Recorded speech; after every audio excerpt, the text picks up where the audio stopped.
You can watch all the watchJojo videos on your big screen TV via our dedicated Roku, Fire TV, Android TV, and Apple TV apps.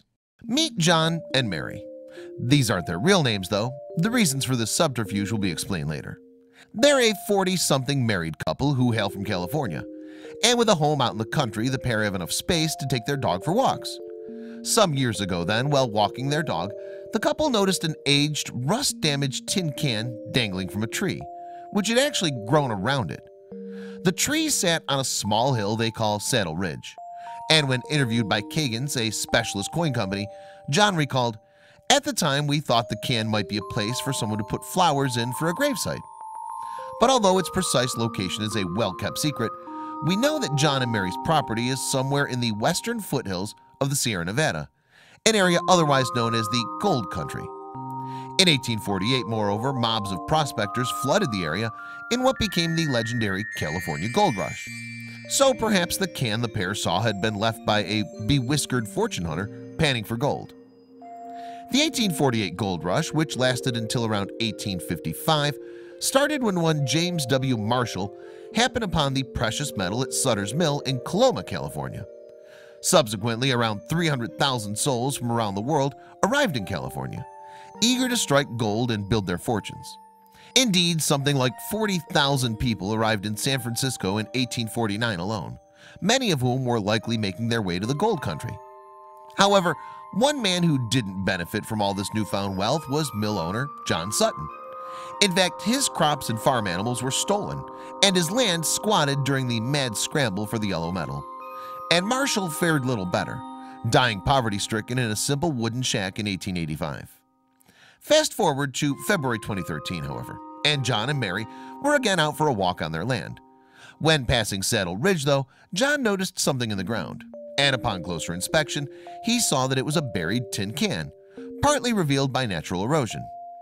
In the Kagan's interview, Mary revealed, "I was looking down in the right spot and saw the side of the can. I bent over to scrape some moss off and noticed that it had both ends on it." She continued, "John used a stick to dig up the first can. We took it back to the house. It was very heavy." John meanwhile added, "I couldn't figure out what in the world could weigh that much. But then the top of the receptacle partially slipped off to reveal the edge of a gold coin." Incredibly though, this was only the tip of the iceberg. Indeed, the pair returned to Saddle Ridge with a hand shovel and dug some more. Later, they took a metal detector to the site, and by the end of the search, they'd found 8 of the heavy tin cans. Furthermore, what lay inside the cans was life-changing. John and Mary had discovered an astonishing hoard of gold coins, 1,427 of them in all. The cache included $20 gold pieces, and all the coins had been minted between 1847 and 1894. So with these dates in mind, perhaps the coins could be connected to the California Gold Rush. At first, John and Mary's immediate concern was to conceal their find. John remembered, "I dug a hole under the wood pile and got a slab of green board to cover it, put the coins in plastic bags, then put them in a box inside an old ice chest and buried them." And it seems that John felt he was channeling the methods of the long-dead Californian prospectors as he attested, "The old-timers had it right. It's safer than in a bank." So now the reasons behind the couple's anonymity, along with the secrecy of the location, becomes clearer. Indeed, if their identities or the location of their property had been revealed, things could have been very unpleasant. Crowds of people may well have made a beeline to their site and dug up in a strange echo of John Sutter's fate. Consequently, the couple eventually approached Kagan's, where expert numismatist or coin specialist David McCarthy examined their extraordinary find.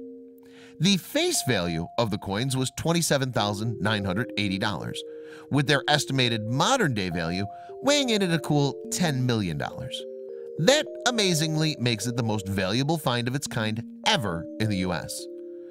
So, who buried the hoard all those years ago? What made them do it?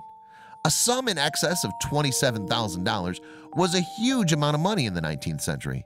So there must be a story behind how the money ended up buried in tin cans. Yet, regrettably, the sad truth is that we'll probably never know. Nevertheless, that hasn't stopped the theorizing. For example, Douglas Mudd, the curator and museum director at the American Numismatic Association, postulated to Mashable that people simply didn't trust banks back in those days. The hoard then may have been left there by a miser who died before they could return and collect it. Others, however, have suggested that the stash was stolen money and had to be hidden from prying eyes of law enforcement. And interestingly, it turns out that there was a theft in 1901 that could possibly have fit the bill. Specifically, a crooked employee called Walter Dimmick stole $30,000 from the San Francisco Mint during that year. Dimmick was caught and imprisoned, but mysteriously the stolen money was never discovered. However, the U.S. Mint and Kagan's have repudiated this theory, arguing that the coins are too varied in denomination. Indeed, when speaking to the San Francisco Chronicle in 2014, Adam Stump of the U.S. Mint said, "There's nothing connecting these coins to any theft from the Mint. We've done quite a bit of research, and we've got a crack team of lawyers, and trust me, if this was U.S. government property, we'd be going after it." Meanwhile, other less plausible theories about the truth behind the Saddle Ridge hoard have emerged. Jesse James stole the money, some have asserted, or maybe it was the work of Black Bart, the notorious stagecoach robber. It's even been said that the Knights of the Golden Circle hid the money to finance a reprisal of the American Civil War. All these theories, however, can safely be dismissed. And what of John and Mary? How have they fared with their newfound wealth? Speaking in the interview with Kagan's, John said, "Like a lot of people lately, we've had some financial trials. I feel extreme gratitude that we can keep our beloved property." It sounds then as if this windfall came at just the right moment for the couple. Mary continued, "We love our lives as they are. I hope we can help our family members and our community and give back some. We're the same people we were before, just with more freedom of choice. Our finances won't have to dictate so many of our day-to-day decisions." So it seems that this huge stroke of luck could not have happened to a more deserving and gracious couple.